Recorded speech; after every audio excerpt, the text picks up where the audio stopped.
Career booster academy সরকারি চাকরিজীবীর দ্বারা পরিচালিত একমাত্র বিশ্বস্ত চ্যানেল। নবম পে স্কেল সহ সরকারি চাকরিজীবীদের মহার্ঘ ভাতা সম্পর্কিত সর্বশেষ ও সঠিক তথ্য পেতে আমাদের চ্যানেলটি লাইক দিন, কমেন্ট করুন এবং সাবস্ক্রাইব করতে ভুলবেন না। ধন্যবাদ।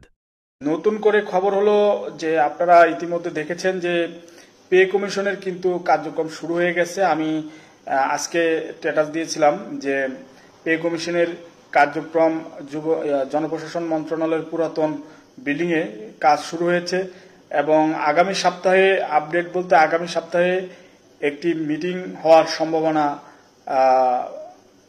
রয়েছে। সেই প্রেক্ষিতে আমি স্ট্যাটাসও দিয়েছিলাম। তবে পে কমিশনের সদস্য মহোদয়, চেয়ারম্যান মহোদয় ইতিমধ্যে আরও 2 দিন হয়তো বসেছেন, এটা আমরা জানতে পেরেছি। তো আনুষ্ঠানিক হয়তো আগামী সপ্তাহে বসবেন। পে কমিশনের সদস্যবৃন্দ কিন্তু ইতিমধ্যে 2 বার বসেছেন।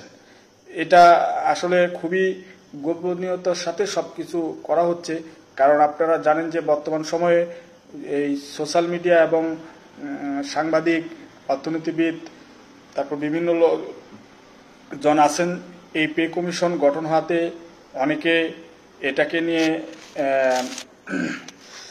নিউজ করতেছেন, ভালো মন্দ সব মিলে, যার কারণে কঠোর গোপনীয়তার মাধ্যমে কার্যক্রম চলছে।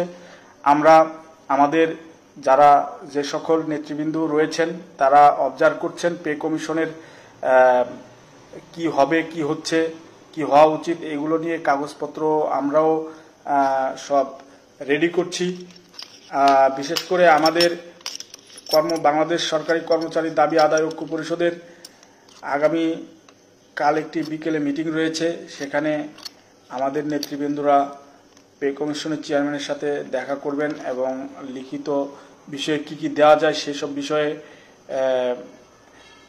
বিষয়েও কথাবার্তা হবে, মিটিং হবে। গুরুত্বপূর্ণ কালকে মিটিংয়ে হলেও আমরা আপনাদেরকে জানিয়ে দিব এই বিষয়গুলো।